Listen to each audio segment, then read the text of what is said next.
A very good morning to all of you, our lovely viewers watching us on SOATV. Karibuni sana sana sana sana. It's always a pleasure to have you on set with me every lovely Thursday morning. Whenever I come your way on your TV screens with this beautiful show that I call Royalty Divine Women's Show. And I'm excited as usual to come your way, coming with the good news of the gospel of Jesus Christ, that indeed Jesus saves and is the truth, and he is the light and the way. Whenever you encounter Jesus in your life, you are set and sure that your life is on the right track of destiny. Praise God and praise God. Where are you watching me from this lovely morning? I believe that you're watching me from somewhere, maybe your office, maybe on your way to work, maybe at home, maybe at your business premises. Wherever you're watching me from this lovely day, karibu sana. Please give yourself a hearty hand clap for being part of this great show this morning. And I believe without a shadow of a doubt, your life can never remain the same again. You will be impacted, you will be mentored, you will be molded to become the best version of a woman that God intended for you to be. And I'm excited that you're here with me this lovely day. I always say that every day you see the sun, every day you see the morning, it is a sure sign that God has given you an opportunity to make better your life for today and into your future in the name of Jesus Christ. So go today and do your best. Make your destiny count, and the Lord shall indeed be your help in Jesus' mighty name. Once again this day, I'm on set with a beautiful woman, a woman that has come all the way from the beautiful land of Nakuru, and I'm certain that she's gonna be a blessing with her story. Today we are again on the segment of Scars to Stars, and I have my guest with me on set. She'll introduce herself. I've already sensed her heart.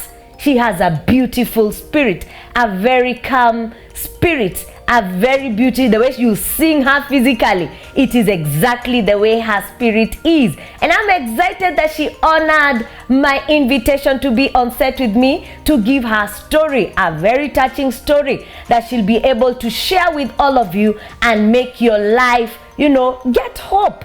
Everything that she has gone through, she has come out and she's still alive. And I believe without a shadow of a doubt, her story is one that will give you hope and give you a 360-degree turn around. Please put your hands together and welcome my guest on set with me this lovely morning.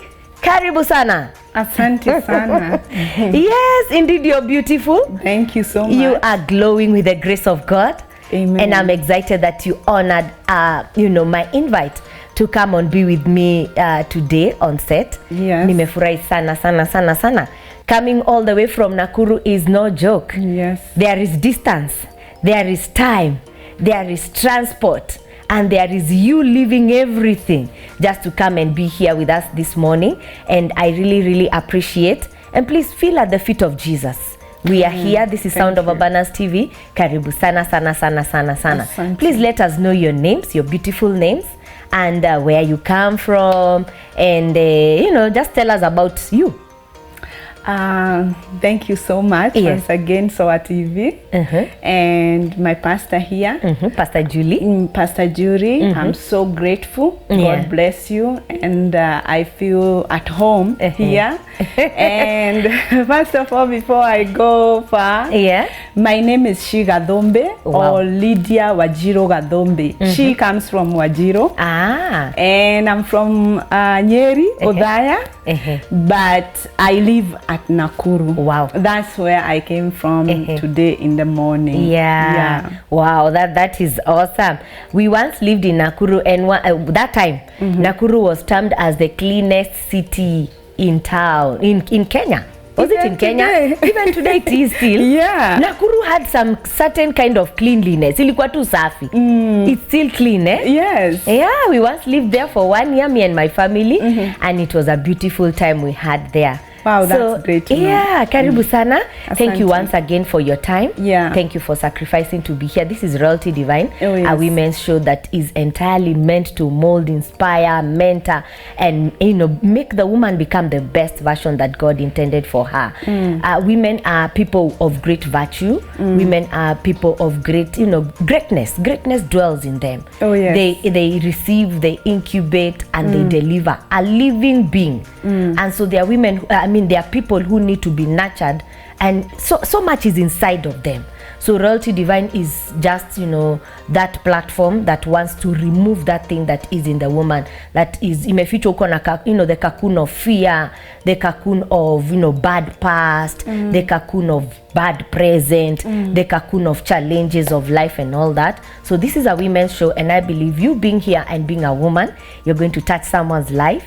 You're going to impact them. You're going to give them hope with your story. Because today we are here to hear your story. And I'm certain that story, that I had, someone's life has to be turned around and changed to the glory of the Almighty God. So going very quickly to your story, Scars to Stars is just about testimonials, whereby you tell us about what you have gone through, what your life has been about, and the star of I can already see something beautiful in front of us. That is your product, and I believe that by your story you'll be able to take us through to exactly how you came to having this beautiful set that we are having in front of us this lovely day.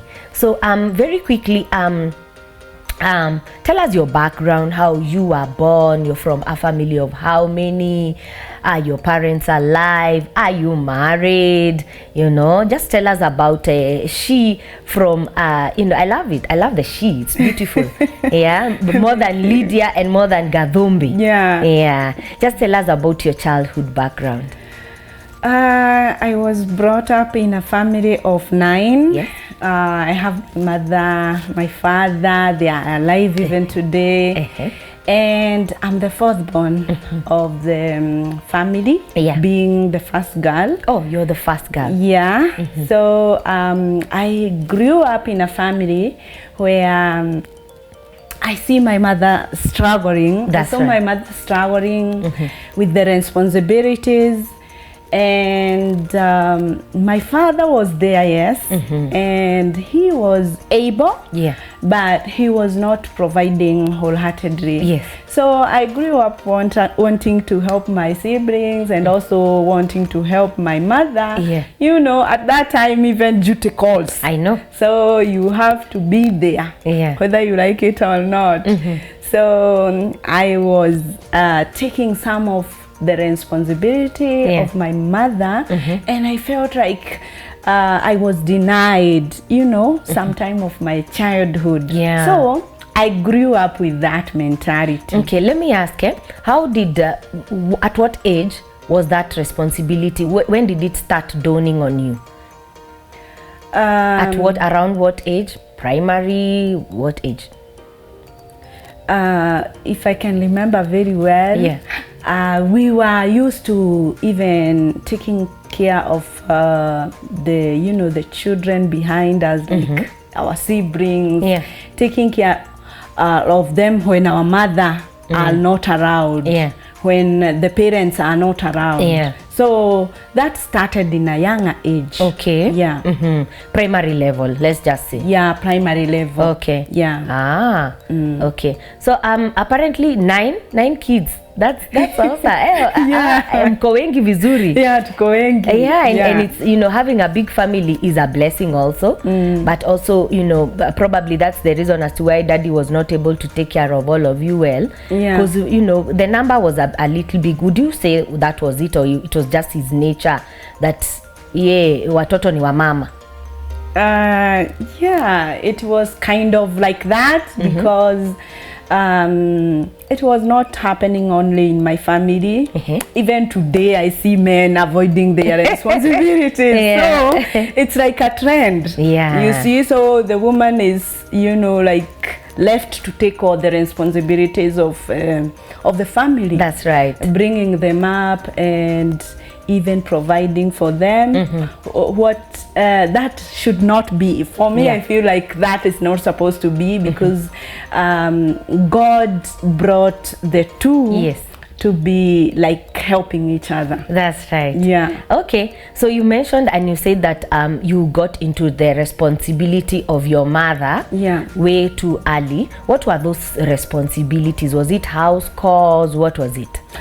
Yeah, it was house chores, and like, you know, being there, because my mother was not always there, because at times she could go to look for the bread, breadwinner, and also for the school fees, and for 9 kids, my God, and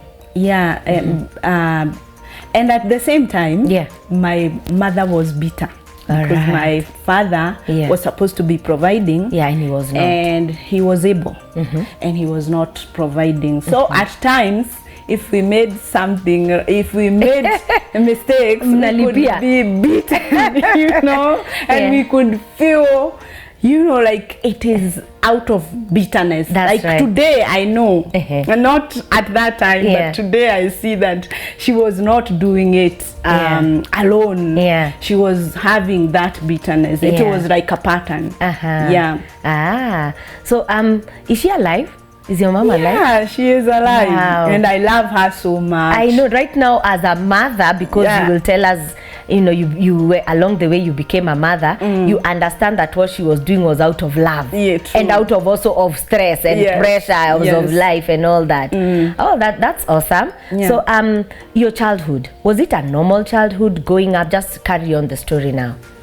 So my childhood was not like, for me it was not normal, because I feel when other kids were praying, I would be doing, you know, the duties of the family, you know, what I was supposed to do. So I did not even know my hobbies or my talents. I did not realize any potential that was inside me. So when I grew up to be a teenager, I wanted to move out, or to, you know, to be loved. When you are a young teenage, you are a girl, you want to feel loved.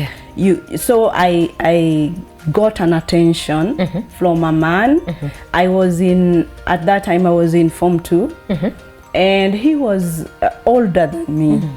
So how old? Out of school? Yeah, he was even out of school. So the he things was men older. do.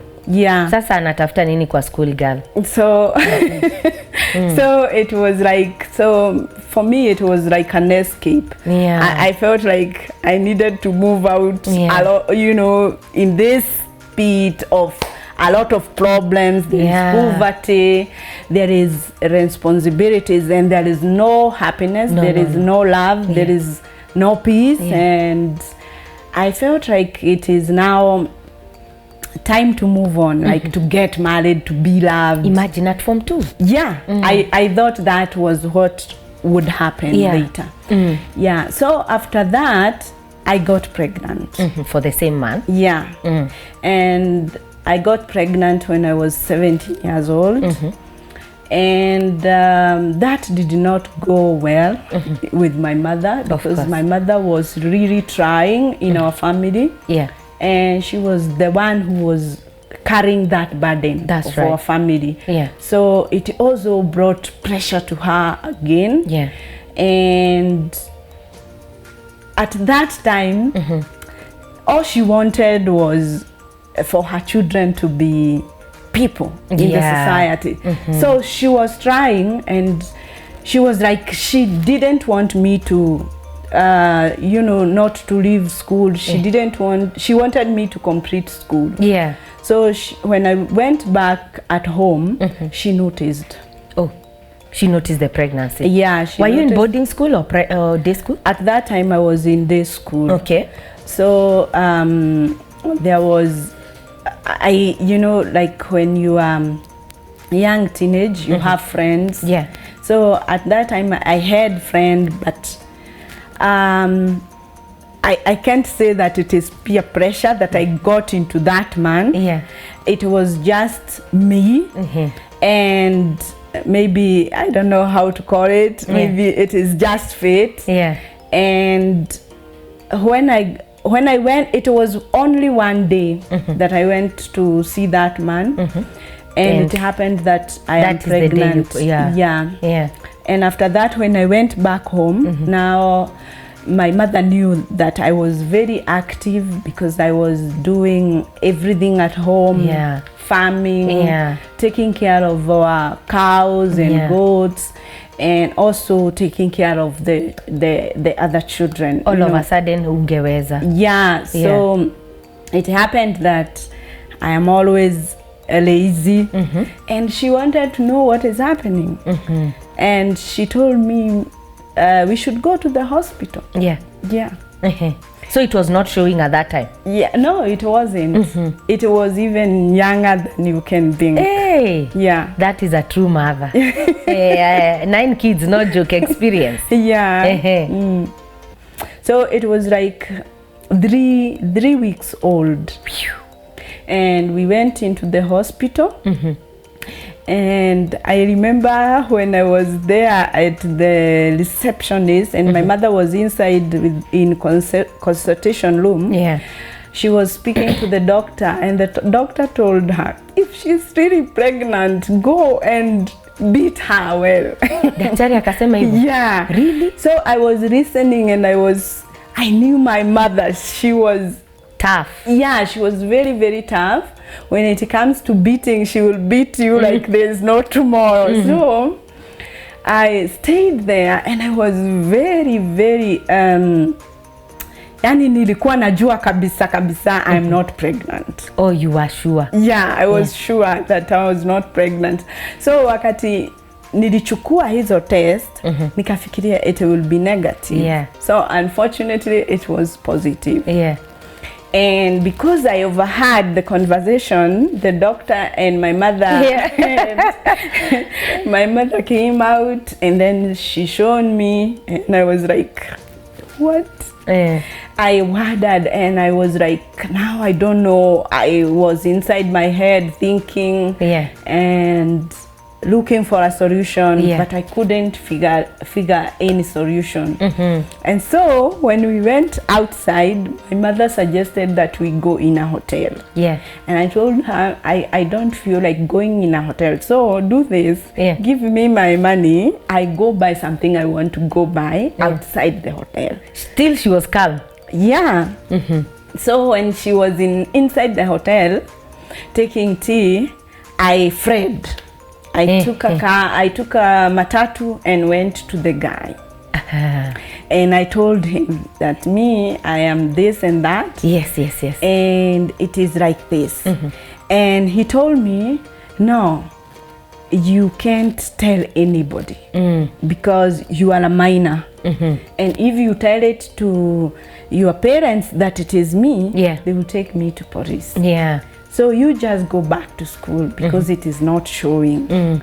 And then I went, like I was so naive. Yeah. I went back home. And my mother was there waiting for me. This time she did not beat me. Yeah. And she asked me, what do you want? Like, do you want to go back to school? And I said yes. Yeah. I want to go back to school. But my mother told me, if you want to go back to school, you have to take me to that guy. And so that we can know what the way forward. So my mother could not even tell my dad. Yeah. Because she was feeling very, frustrated and at the same time embarrassed. So she took me to the guy. Yeah. But it did not go well. Okay. Because the guy rejected me. Oh. Yeah. In front of your mother? In front of my mother. Yeah. So I think that was the biggest fall I ever had in my life. Yeah. And as we were going back home, we were not even talking to each other. I know. Because it was bad. Yeah. So we went home. And my mother did not change her mind about me. Yeah. Because I think parents are parents. I know. They keep loving you. Especially mothers. Even when you are, you know, even when you cannot even love yourself. That's right. I decided to go back to school. Yeah. And this time. So you gave birth? Yeah, you carried your pregnancy. How did your father take the news? How did your siblings take the news? Because eventually the pregnancy had to show. Yeah, so I went back to school. Yeah. When I left the the guy now, we went back home and we planned about it. Yeah. And I went back to school. Yeah. That day school still. Yeah. Oh, day school, yes. Yeah. I continued to go to school. Yeah. And until the pregnancy was 8 months old. And the school had not noticed? Or they were okay with it? I think they noticed, or maybe they didn't. Because the only day that I was noticed, it was this day that we were having games in the field. And I had to request, you know, like a permission to go home, because I was avoiding wearing those t-shirts and stuff. Those costumes. So I told the teacher on duty to give me permission, because I'm not feeling well. Especially I was having stomach aches. So she was a woman, and I think her attention focused on my stomach. And she was like, what? Maybe she is like, you know, I think they had rumors, but they didn't have a confirmation. Yeah. So she noticed the principal, and I was called into the principal's office. That's right.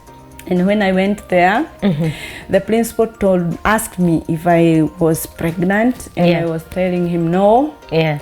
And he told me, if you keep denying that you're not pregnant, I will take you to your home. Yeah. And then I will not allow you to come back to school. Yeah.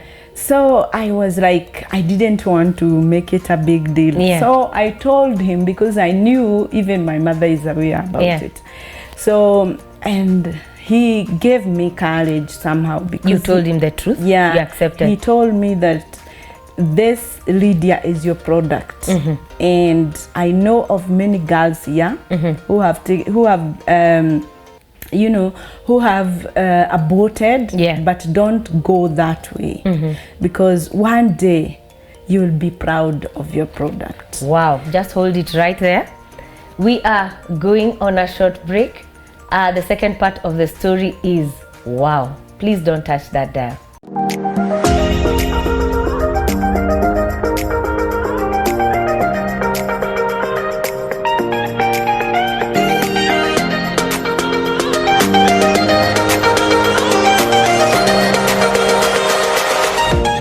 A young girl becomes pregnant at the age of 17 and apparently is received very, very well by the mother.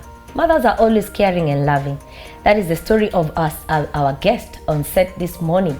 And if you have happened to miss the first part of the story, please make sure you go to Juliet Banadakama on YouTube channel and get the full story right there immediately after this program. Karibu sana once again, Lydia. Asante sana. So you had a very, you became a quote-unquote young mom at a very young age. And also, you know, with your childhood, you discover that you had the responsibilities, you carried the load of your mother being the first born girl in your family. Okay, so here you are, you have brought the news to the daddy of the baby, and the baby rejects you, and the teacher now has realized that you are pregnant. Carry on from there. What becomes of your life then after that? So after that, we were almost crossing the school. Yeah. It was like 2 days to go. Yeah. So I did not even, when I got the permission to go to the hospital, I did not go back to school, and I went home, and it was the April holiday. So I stayed there, and in March I gave birth to my son. May. Yeah, sure. In May, sorry. Yeah. I gave birth to my son. And I stayed at home for 1 month. Okay. And after that, by God's grace, I was given a sponsorship. Yeah. And I went back to school, but I went in a boarding school this time. 1 month after you left a small baby with mom. Yeah. Okay. I left now the baby with my mother. Yeah. And to make the matter worse is that my mother was also pregnant. I didn't even know. Yeah. So my mother also gave birth after 1 month. My God. So we had 2 children at the same time. And then she was taking care of them. My God. Yeah. So you went to boarding? Yeah. I went to boarding, but it did not go well because sometimes I could even go to school without shopping.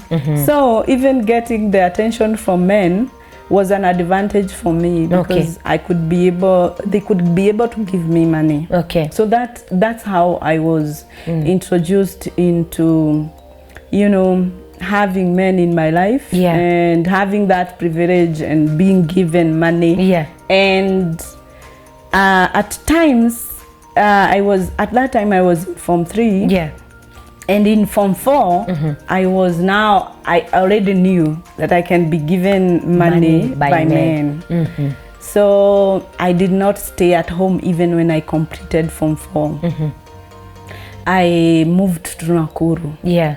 And home was in Nyeri. Yeah. And I moved into Nakuru with no job, but I had friends. Yeah, but even before that, I knew when I was in Form 4, I knew even how to go to clubbing. I knew how to be given money by men. So I was like, it was starting, but still I knew it a little. So when I was in Nakuru, I had no job. I wanted to live life like other people. So my friend introduced me also into that life well, and she showed me around. And that's how I got into prostitution. And it was, in first, it was fun. Because it is entertaining. It is good when you are seeing it, but it is bad when you get deeper into it. I didn't know that. And one of, I think one of the greatest enemy of man is not knowing that we carry this mind.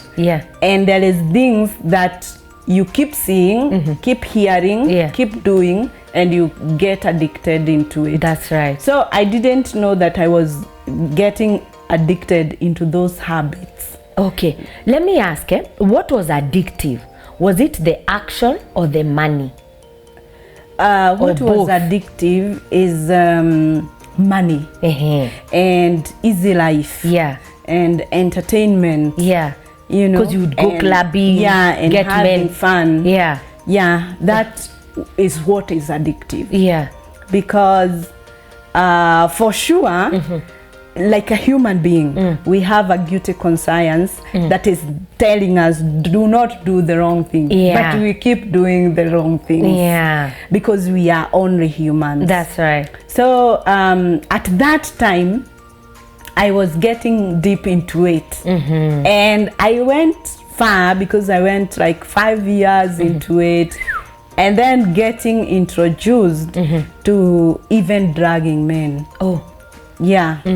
And that one was even bad because you will drag, you will meet a man in the club, and when you meet him, you will be drinking, and then all of a sudden you will take that drug and put it in the drinks. And when they definitely that one hapo ni kama umeruka kidogo before why were you doing this? Was the responsibility that you had all the way from childhood? Did it follow you after you gave birth to your son, after you completed Form 4, or now this lifestyle now that was an introduction by your friends was just a lifestyle? or were you doing it for responsibility, meeting up your needs? Now, this, I told you from the beginning that this is a mindset. So I was doing it because I knew that I have responsibilities over my family and over my child. So I am like, I don't have anything else to do. If I go look for job, there's no jobs. Or maybe I know how to get this money. Easy money. And it is easy money. It is coming very fast. And now I'm like addicted into it.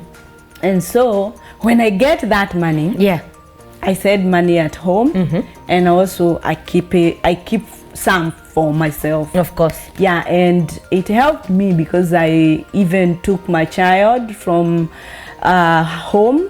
And I started living with my child. Were you doing those things in his presence or outside? Outside. Okay. So he never got to know what work mom does. But he was getting, like he was growing up. He could pick one or two. At what a particular age? What age was he? He was, when I took him, he was 2 years old. Okay. And so I continued staying with my son. And I found a guy who also loved me.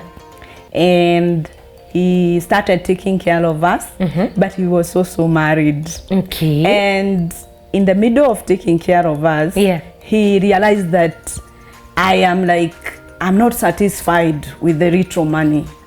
Because he was not having that a lot of money. So he told me that there is a group he know, and they can also, he can go back and they can collaborate. And they can go for a work, and he can bring me some money to keep some business. So did you meet the guy on the quote-unquote prostitution times, or you just met on a normal setup? Yes, I met him in a club. Oh, you met him in a club? Okay. Did he know that was what you were doing at that particular? He knew. Oh, he knew. But now he wanted you to settle down with him as a wife? Okay. But you were not satisfied. So when you were with him, did you live with him at a particular time, like 1 year, 2 years or so? I lived with him like a boyfriend. And he loved me. But for me, I didn't love him. Because I was always fearing that I would love someone. The pain. And he would hurt me. So I was always emotionally withdrawn. There was no connection. There was no connection. So he go out and he robs somewhere, and he comes with the money. He was a thief. He was not a thief, but he was doing that before, and then he goes back because of me. Now he wants me to keep a business so that I can stay home and I can stop doing whatever I'm doing. So question, as you were living with him now as a boyfriend, it's like a husband setup, husband and wife setup. So you still were doing prostitution. Yes. You used to go and get and he knew. And he knew. At that time I was dragging people. Okay. Yeah. He had the dragging now had already come in. Yes. Still in Nakuru? Yeah. Okay. But he did not know that I was dragging. Okay. Yeah. That one was now secretly for me. Yeah. You mentioned that you the group of friends that you had are the ones that now introduced you to this other new level. Aside from sleeping with men, now they introduced you to dragging men. Just tell us how it came about.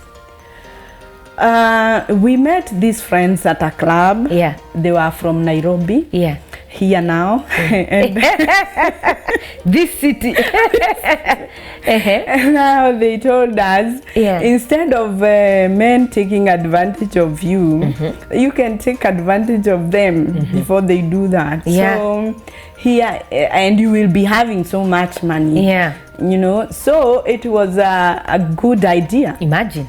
So I took it. So when I started dragging people, all men, let me say men, when I started dragging men, I did that. I could steal a lot of money, even 200K. A night? From 1 man. But that money did not help me. Yeah.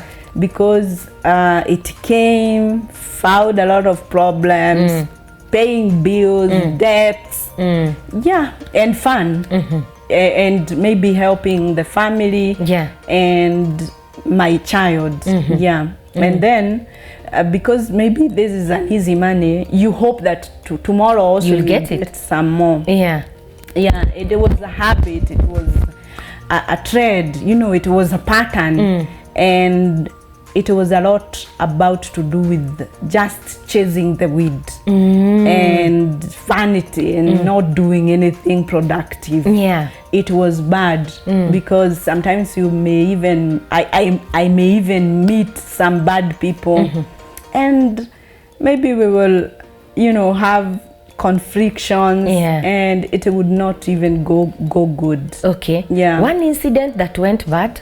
There was this incident I remember very well.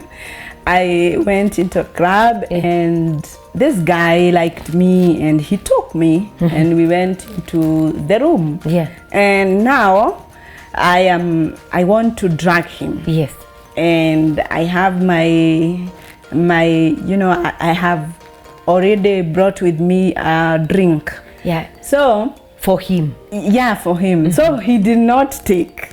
Okay. He did not take. Yeah. And he want to sleep with me. Yeah. And I don't want him to sleep with me. Yeah. So he started beating me. And all of a sudden the guard came. Yeah. And saved me. In the room. Yeah. Yeah. And saved me. Yeah. And I got out of the room. Yeah. Did he, maybe he had an idea that drink was drugged? He did not know. He did not know. He wanted to sleep with me. Oh, so he did not want, you know, any other way. Yeah. Ah, okay. Huyo tuseme tu ni Mungu alimsaidia ama. Yeah, tuseme tu ni Mungu alimsaidia akaponyoka. Yeah. He was not drugged. Yeah. But apparently yeah, that lifestyle now was the next after now the prostitution. How long did you do it?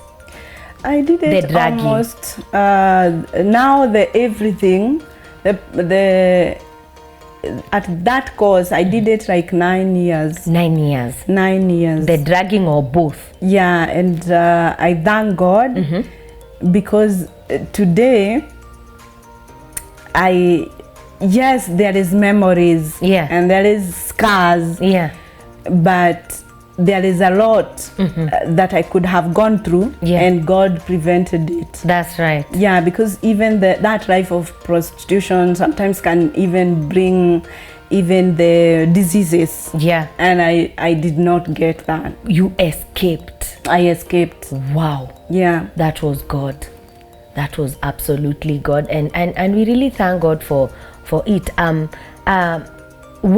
did you come out of it, or did you come out? Let me ask that question. How did you come out, if you came out? So there was this time, at that time I was in Nairobi. I was staying in Nairobi, and I went into a particular club. Yeah. I was very desperate. At that time I wanted now to leave the industry. Yeah, you were tired. I'm tired. I'm even sick. I have blood pressure. Oh. Because now I'm like, the time has gone. I've not done anything productive, and I'm like, my son is growing up. Yeah. I don't want him to grow in this environment. Yeah. And I don't know what to do. Yeah. So I was brought up. I remember now I want to tell you that I forgot to tell you that I was brought up in church. Yeah. So I remembered the you know, like prayers. I knew how to pray, to read the Bible. Yeah. And now I'm praying to God. Please God, change my life. Yeah. And I'm like, remember, even if you don't remember me, remember my mom. Yeah. Because she have always been dedicated to you. Yeah. And please change my life. Yeah. So I went into that. One night I went into that club, and it happened that even the money that I had, I spent all of it. Yeah. I drink the beer, and then there is nothing. Yeah. Even fare I don't have. Yeah. Let me ask, Yeah.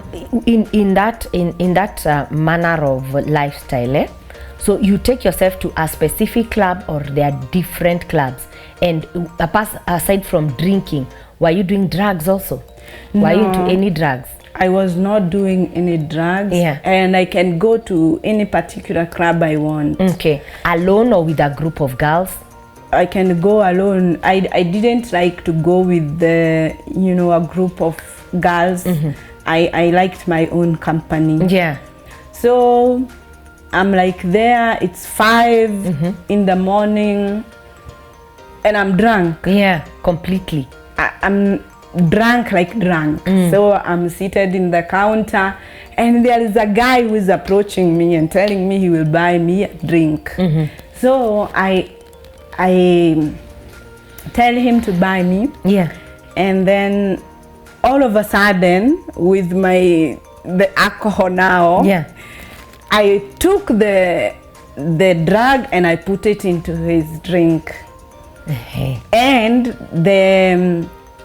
the counter, there is a counter there, yeah, and the waiters are watching. I'm drunk, they are not drunk. Yeah, they are seeing. So the guy wasn't at the toilet at that time. So when he comes back, the waiter calls him and tell him, do not drink that drink. Yeah. So after that, it was made like a drama, yeah, or a video or something. Yeah. Now they are calling the police on me. Yeah. And I was taken to the police. Oh. And I was drunk. So I went in the police station, in the cell, and I had first of all to sleep. So after I had woke up, I am starting now to call my sister, come and help me. And she comes and she tries to solve the problem. Yeah. The guy was called and she accepted the money that was being offered. How much was it? How much did you offer? He was saying that he wants 10K. He was given. Yeah. But the OCS said no. Yeah. This case, I'm not leaving it here. Yeah. It have to go to the court. Yeah. So that this lady will never do this again to anybody else. So I was taken to the court. Yeah. The next day, it was Monday. Yeah. That was Sunday. I was taken to the court on Monday. Yeah. So at that time, nobody came, and my family. Yeah. And then the board that I was given, yeah, I was given 200K for a board. I didn't have. Imagine. So I had to go to prison. Yeah. In prison, I stayed for seven months. Okay. After that, my mother was ready to give the title deed. Yeah. Of her mother. Yeah. So that I can get your grandmother now. Yeah. So that I can get out of the prison. Yeah. But it was denied. So after it was denied, I told my sister to contact the guy whom I wronged. Yeah. So that he can maybe forgive me or something. Yeah. And because I was really praying in the prison, yeah, I was really praying and fasting and telling God that I have repented, and I was telling him to change my life. Yeah. And so God gave a solution, and the guy came. The case. Yeah, he came and he dropped the case. Yeah. And it was like, now I have to go back home. Yeah. Thinking, what will I do now? Yeah. Just before you go further, now your family, were they aware of the lifestyle you were living, or it dawned on them when you went to prison? My mother knew. Your mother knew you were into prostitution? Yes. But she tried to always get me out of it. Okay. But she couldn't, because every time I wanted to go back home, still there was so many baggages. Poverty. Yeah. They were putting me backwards. Yeah. So I could not do it. And sometimes I remember even there was a time that I went home and there was this French bean company that offered me the plants, I mean the seeds, and the fertilizer. Yeah. And the only thing that I had to produce was the farm, Yeah. and the manure. And now the labor. Yeah. So I did it. And we cooperated, and the beans were very, very nice. They were very good. But what happened is that even the money that was paid after I have harvested my beans, I did not see it. What happened?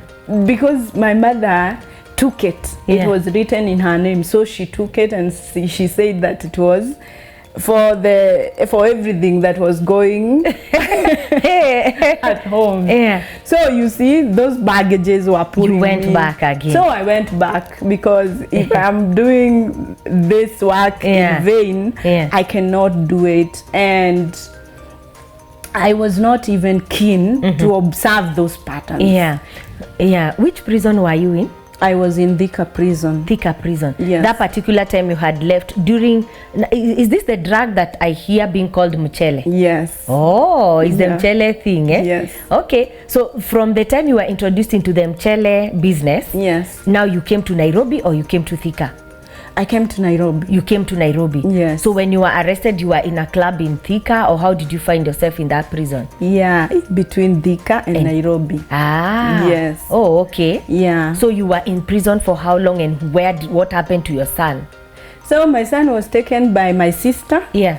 And for all that moment, and my mother now, they were taking care of my son at that time. Yeah. And so when I went back home from prison, yeah. How many months were you there? I was 7 months. 7 months. When I came home, yeah, still I had no other choice. I know. But to go back. You went back. So I went back. Yeah. And still when I went back, it was like 2 weeks. Yeah. Now I was again arrested.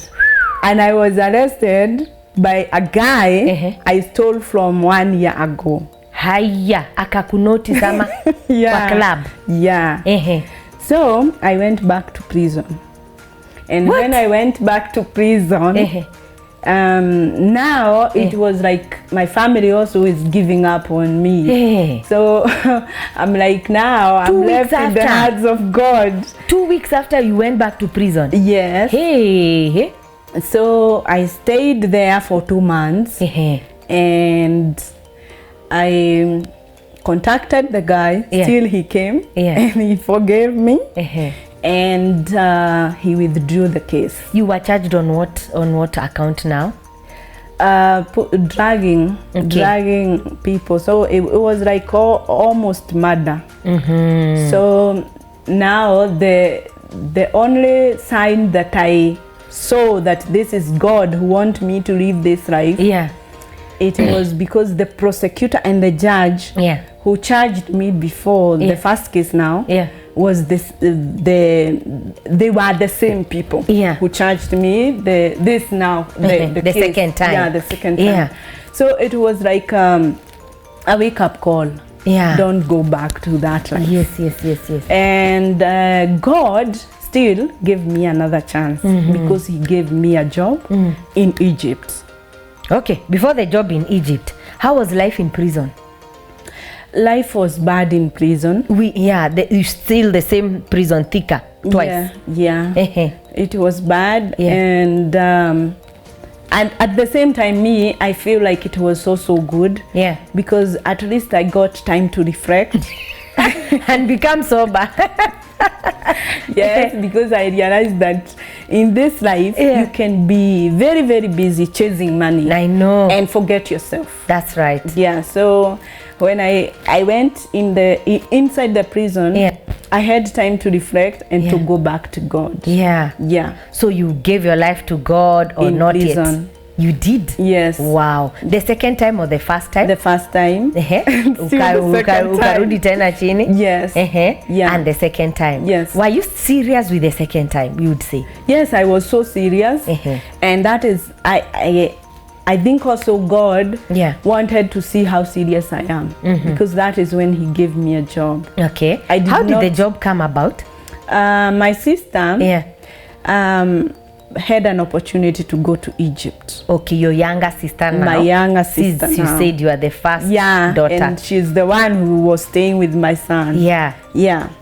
So she went to Egypt. Yeah. And when she got a job opportunity, he also gave me a chance. The same boss? Yes. Not the same boss, but that country. Oh, okay. Yeah. So she was like, she managed, through her job to pay for me the visa and everything. Yeah. Wow, so you went there. Yeah. What kind of job was it? The job that I was doing there is housekeeping. Yeah. Okay. It was well paying and taking care of you and your son. Yes. Yeah. So I did it for 2 years and I came back home. And when I came back home, I was not looking forward to go back again. But then Corona came. So everything that I have saved, okay, not everything, because I have already done so many things at home. Oh, you had done what? Tell us what you did. We renovated the house of our family. And we have educated our children. Right now, my son is in Form 4. Wow. Boys. At that time, he was starting school. Oh, that is a very good school, I hear. Yeah. And my sister have also a Form 3 girl. She is in Odaya Girls too. So we have accomplished so much. And it is God. It is through grace of God that we are here today. Wow. Because we are not consumed. I know. Yeah. So when I came back, Corona came. Yes. And it stayed for almost a year. Yes. So I went back to Egypt again on November 2020. And when I went there, I noticed that I have healed. The bitterness, the hatred, the complaining, the blaming, it's over. That victim mindset, I noticed is gone. So I started writing articles in my Facebook, social media platforms. And I could see people resonating with it. And I said, because I want to keep this, maybe I can write a book. So when I was still in Egypt, I wrote this book. Wonderful. Oh, that is good. I'd like to get how was your walk with God at that particular time? When you left Kenya, you went to Egypt. How was your walk with God? Let's say that I remember that time because it was very, very intense for me. Because at that time I was judging myself. I could not even look at myself in the mirror. Because I was denying myself. I could not believe that I myself, I have done all those things. And I could not accept it. So it was a journey of acceptance and forgiveness. And also discovering myself, discovering the potential that God have put in me, discovering the talent and the creativity. And I think that is where this book came from. Because at that time in Egypt, I just wanted to live, an experience. Because I knew that I had so much fear before. Fear of being judged, fear of being seen, even fear of being, comparing myself with others.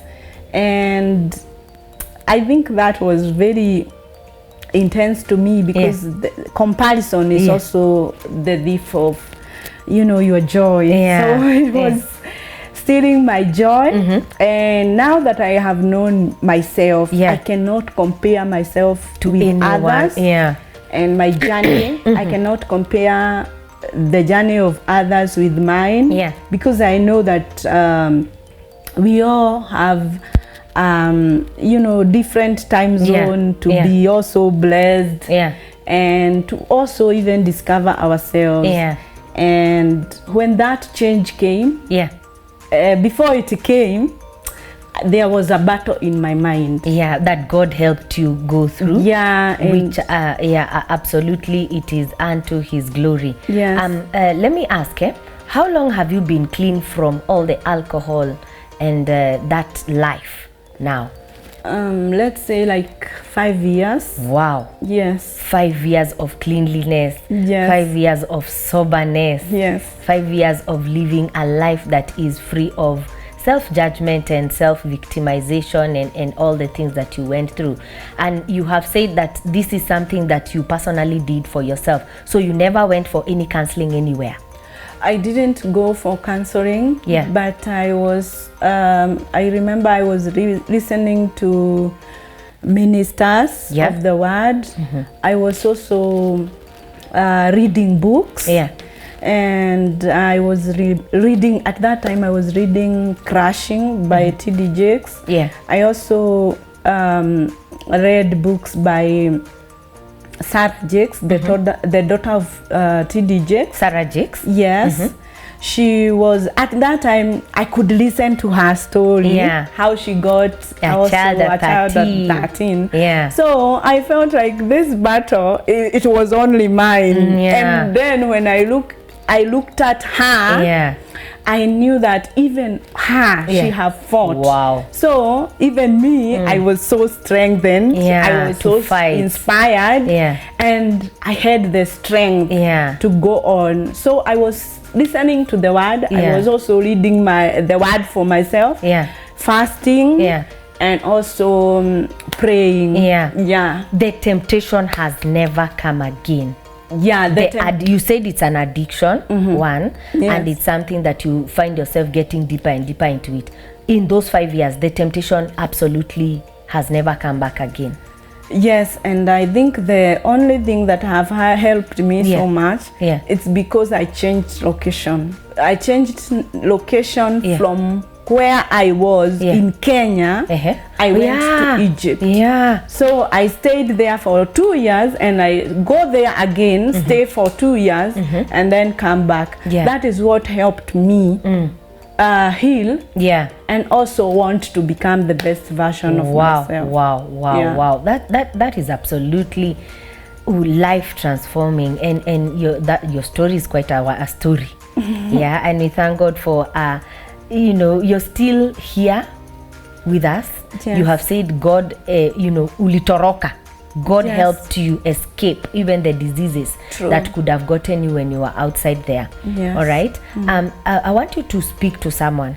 Yes. Okay. A lady, a woman, a girl who probably is where you were 5 years ago. Yes. Trapped in a certain cocoon. Yes. Of getting easy money from men. Mm-hmm. Prostitution, yes, a reckless life of drinking and maybe doing drugs. Yes. Thank God you never got to do drugs. And also the mchele life. Yes. Okay.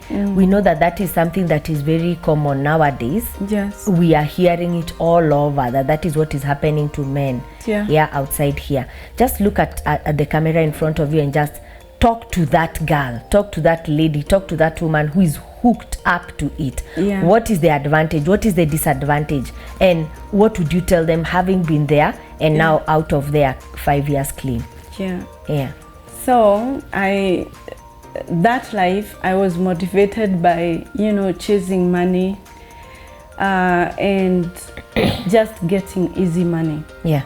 But I want to tell you, a young girl there, a woman, grown-up woman there, you're not defined by your mistakes. That's right. And your yesterday should not define who you are today. Yes.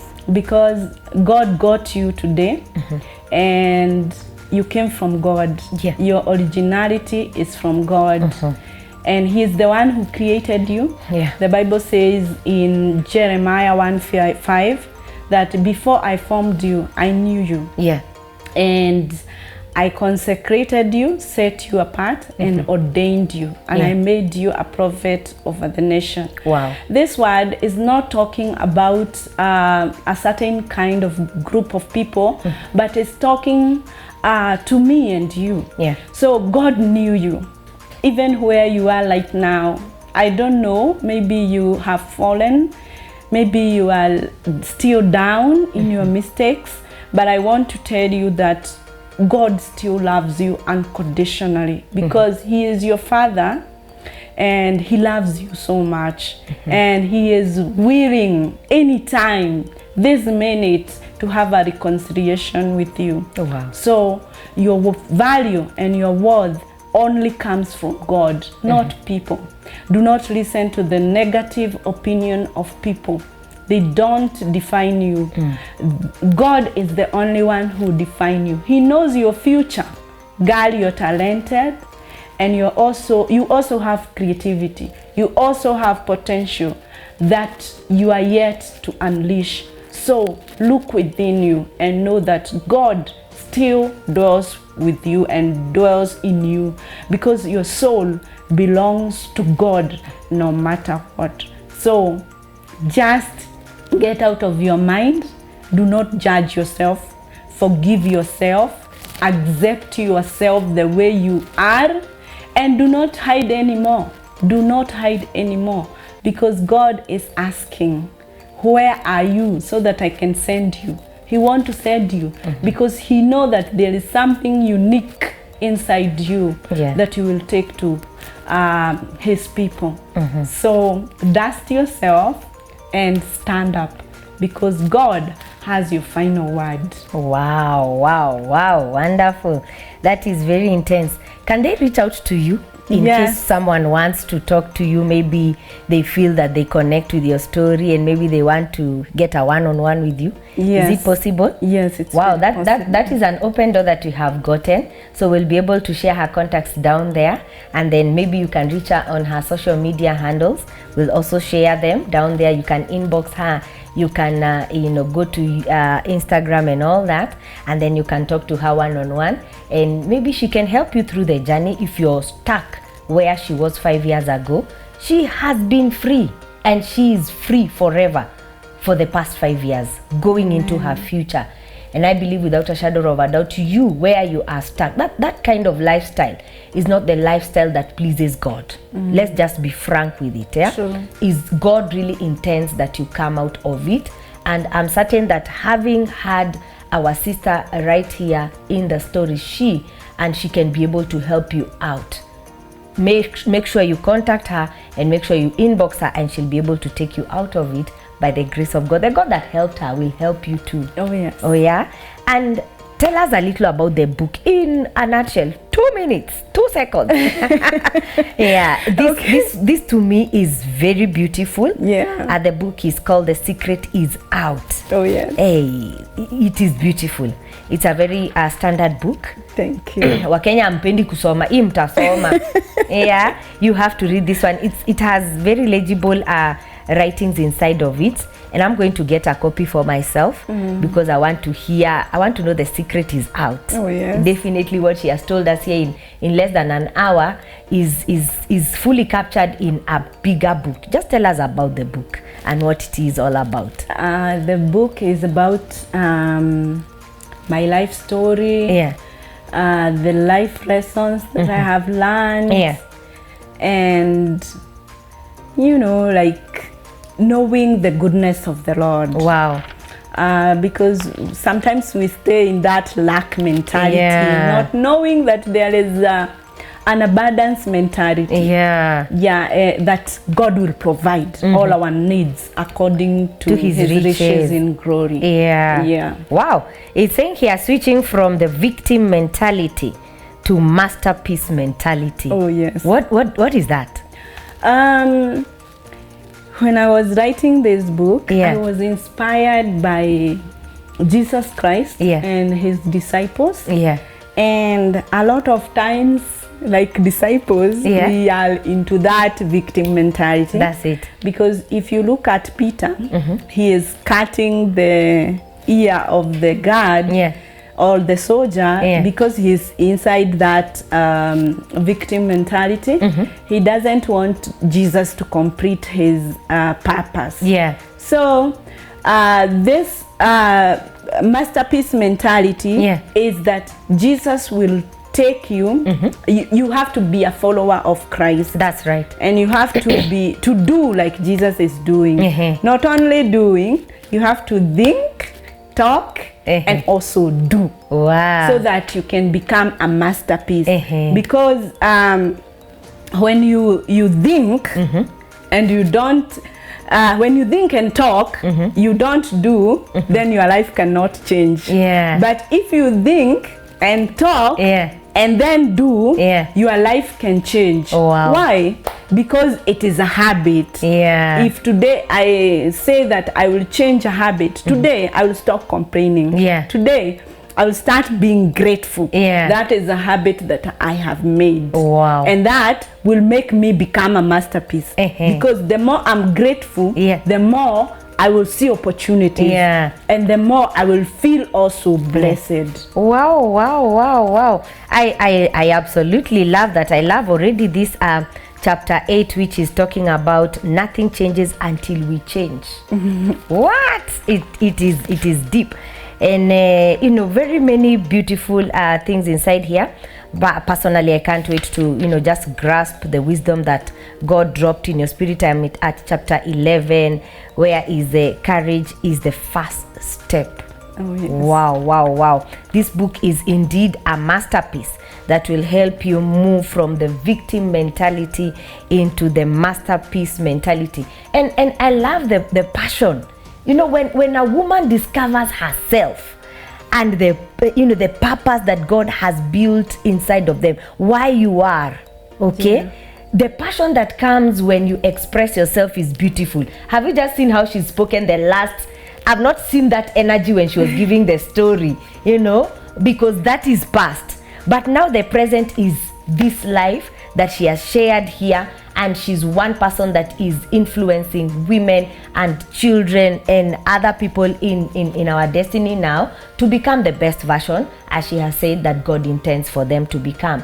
You know, when she was talking about it, the passion came out, and she was really bringing it out. If we give her another day, we will talk about this whole book right here, and I'm certain that we will get something deeper and deeper from Shee that are absolutely we could not have ever gotten from this program.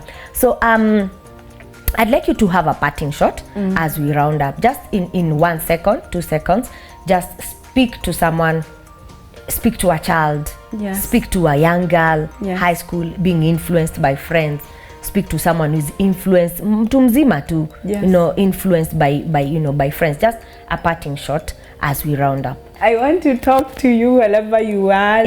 A young adult, a man, a young man, a young woman, a woman, a man. Let me tell you, you are different, you are unique, and you're special. And you cannot control what others do, but you can control only what you do. And there is so many things you can do in this world, but if you don't live your purpose in this world, you cannot be fully happy. So even when you are working, think about loving yourself a little more, and think about discovering yourself a little more, discovering your passion, discovering your hobbies, discovering your potential, that potential that God put. And you know that potential is when you are service to man and your service to God, because you do it with your whole heart. Wonderful. So when you do something you love, you do it with your whole heart, and you are happy, and you will live peacefully with God and also with man. Wow. That has been an awesome time that I've had on set here with my beautiful guest. Her name is Shee. I'd like to stick with Shee. I don't want to mistake the second one or either go to Lydia. She has been an awesome guest with me on Royalty Divine Women's Show, the Scars to Stars segment. I'd like you to promote her. Get this book from her. We're going to put contacts down there. Myself, this is my copy. We're going to put contacts down there that you'll be able to call her and get the story, full story that she has put down in the book. Parents, please take care of your children. Be in the lives of your children. fathers and mothers. There's that which you can be able to do as a mother, but there's that which also as a father you should be able to do in the lives of your children. From our guest this morning, she has been able to say that the first thing that pushed her to the first man that she had an encounter with is she was looking for love. She was lacking love back at home, and then she became, the broom of her mother. She used to do what should be able to be done by her mother, and that pushed her into so many things that, if not for God, could have been able to destroy her life. So these things at the end of the day, as they say, charity begins at home. True, some of these mistakes that end up messing adults that we are seeing in our destinies, we are seeing in our future, in our now, are things that start from childhood. These things that we are hearing, LGBTQ, these gayism things, these lesbianism things that we are hearing all over, is a mistake that probably started at home. So it's a high time as parents we put our hands. I'm a parent myself. She is a parent. It's a high time we put our hands on raising our children. Raising children is not only on mothers. No. That one I refuse 100%. There's what God intends for you to do as a father in the life of that young girl, in the life of that young man, and you should be able to complete. Parenting is a job for two, and let's salvage our destiny. Let's salvage the generation that we are raising, the children that we are raising, by doing what God expects of us as parents. And I believe without a shadow of a doubt that we are going to raise a healed generation to the glory and honor of the Almighty God. Thank you for having stayed with me for that whole time, listening from to me and my guest from Royalty Divine Women's Show on Scars to Stars. And I know the next show is gonna be bigger and better. Please, before we end, where do we get you on Facebook? Where do we get you on Instagram? And then your contacts. You can get me on Instagram, Facebook, and also YouTube, and I go by the name Shee Gathumbi, and I talk about depression and growth, growing to become a better version of yourself. And also my number is 0716 816 248. Wonderful. Those are the contacts that you can get our lovely Shee with. You can inbox her on Facebook or on Instagram, and also go and subscribe. Shee Gathumbi on YouTube.